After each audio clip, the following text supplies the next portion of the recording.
Hi guys, thanks for checking out another video with Hanging with Haidee. I'm Haidee. Today I'm going to be talking to you guys about five things to consider before deciding to go into teaching preschool. Okay guys, I hope you guys enjoy this content.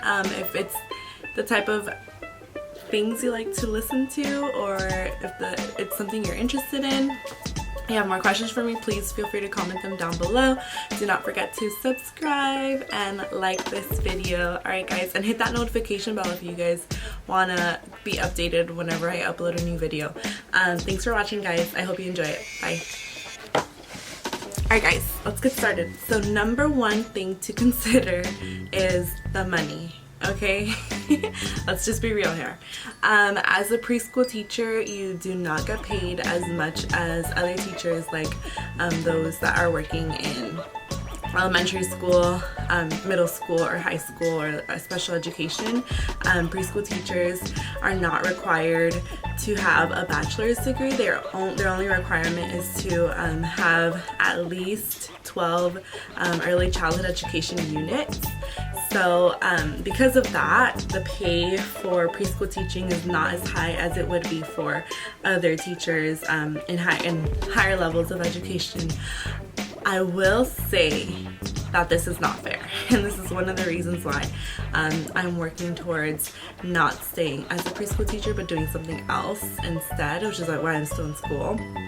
But it's not fair because you as a preschool teacher are the foundation for education for that child's life. If that child did not get an adequate and appropriate experience in a preschool setting, then it's going to be a lot harder for them in elementary, in middle school, and in high school. And so the lack of pay doesn't take away from your value as a teacher, and it doesn't take away from the experiences and the opportunities that you have for the child's education experience. And so number one thing to consider if you're going to be a preschool teacher is that you're not going to get paid as much as you think you are. So before you decide to embark on this journey of early childhood education, I highly suggest that you look into the average salary or the average pay that you would be receiving in your local area. I know I personally work for a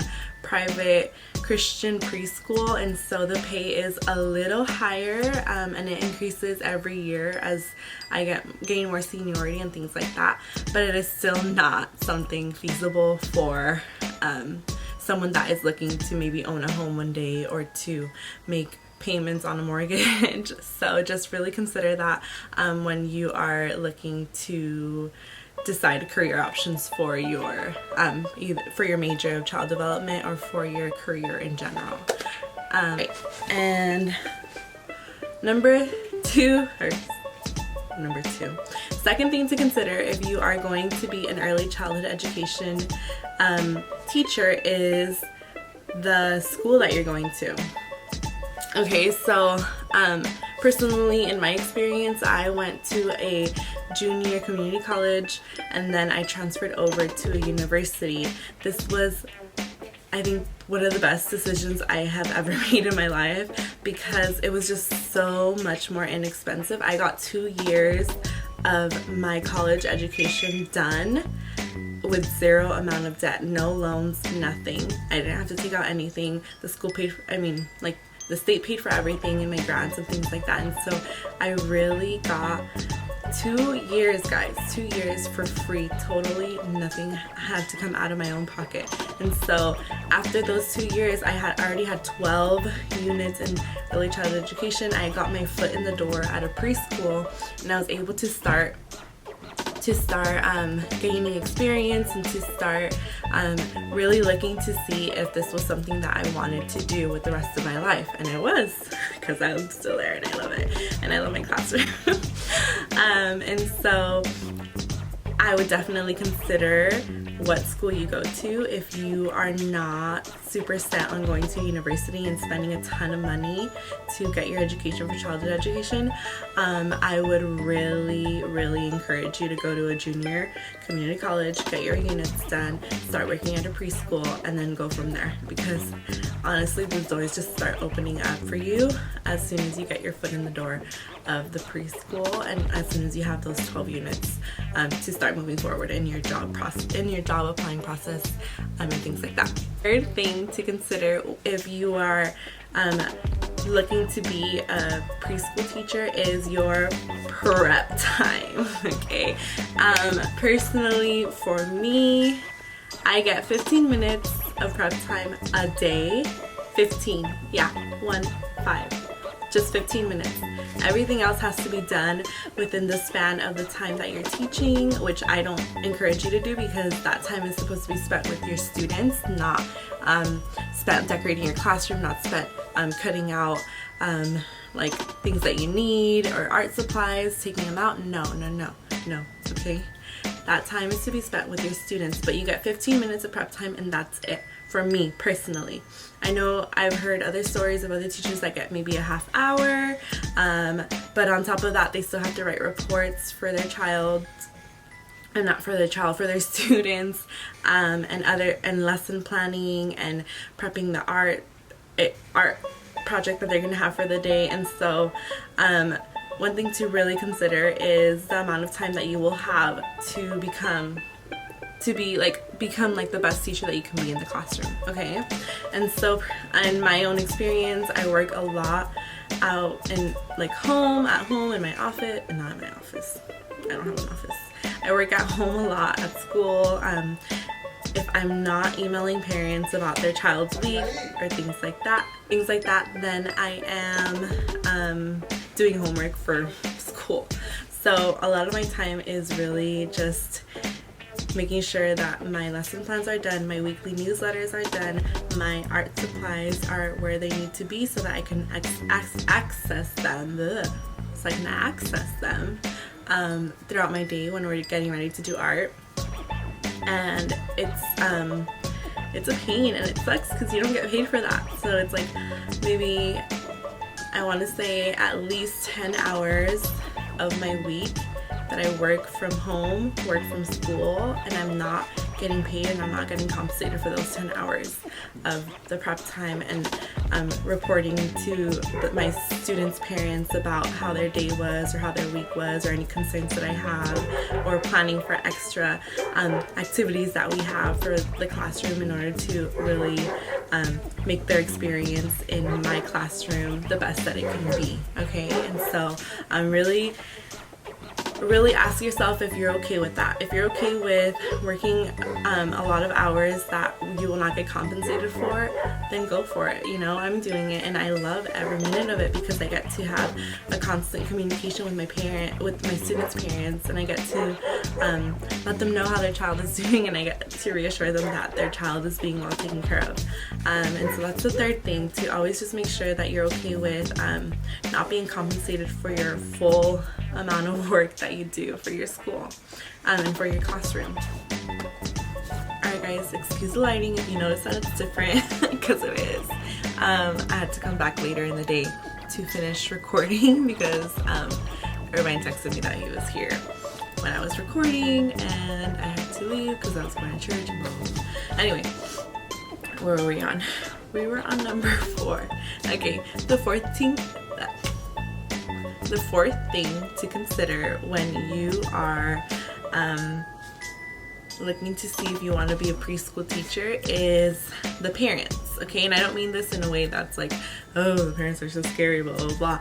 But it is an adjustment to, I guess you could say, like other teaching grades, because when you're teaching preschool, it's like literally like parents are dropping off, your parents are always asking questions. Especially for myself, I'm in the toddler room, and so it's like their child's first year of preschool. And so a lot of the time my kids are like their first day of school, like crying, they're really sad, really upset, and it takes them a little while about a week to adjust to going to preschool, whereas elementary grades and things like that, kids are already comfortable with the idea of going to school and having a teacher and things like that. So I am like their child's first experience, like their first teacher, their first year out of preschool, so it's really difficult sometimes, and especially for parents. And so parents are always concerned, or if they have a lot of questions because it's their first time doing a lot of the activities that we have planned out throughout the school year. And so just being able to communicate with parents and to be able to express what their child is doing throughout the day, or any concerns they have about their child's development, any questions that you should start asking right now, especially because it's younger. And the last and final thing that I want to talk to you guys about, and it's a big one because it happens to me every single year, is think of your emotional stability, I guess you could say. Every single year, these kids are going to break your heart. And it's because especially because I have the toddlers, and so I get like I hug on them, I love on them, and I'm like, a big part of my job is to make sure that they're cared for, that they're in a nurturing environment, and in an environment where they feel loved and safe. And so that involves a lot of hugging, a lot of singing with them. It just involves a lot of fun, and so you grow really attached to these children, and you really I personally hate to see them go away from my classroom and like move on to the next class or move away so much. It breaks my heart every single year. After our graduation, which is our spring scene graduation, I cry buckets and buckets of water because it just makes me so sad, because some of these kids, you spend a whole year with them, or even more than a year, no, a whole year with them, and you grow so attached and you grow so used to having them in your life, and then all of a sudden the next year, they're in a new classroom or they're not with you anymore. And so you grow attached to the families, you grow attached to parents, you grow attached to the kids always being with you, and then all of a sudden they're not, and so it's heartbreaking, it's really sad. But at the end of the day, it is all worth it, you know. Being a preschool teacher has filled me with so much joy every single day, and I don't go to work thinking, oh my god, I have to go teach toddlers. Like, I don't. I love my job. I love every minute of it. I love spending time with my students. I love working with them. I love connecting with their parents, and I love going out of my way to make their experience in my classroom the best that it can be. I'm so passionate about their development and about the things that they get to experience for the first time. It brings me joy to bring those experiences to them. And so I'm really, really passionate about what I do. I love my job. If you love kids, this is where you should be. If you love kids, are able to have authority in your classroom, and if you have a lot of patience, this is where it's at, okay?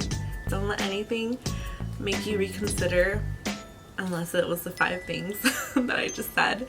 But honestly, it's a profession that is just unlike any other. Like, the things that you do with the kids on a daily basis, the things that you get to hear and see and experience is just unlike any other.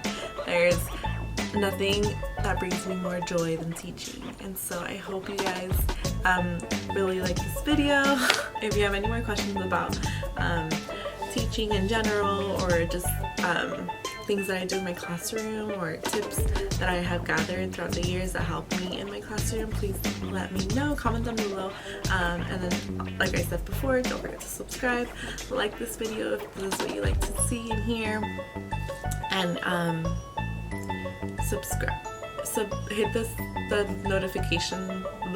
hit the notification bell, so that you guys can know whenever I upload new content. Alright guys, bye!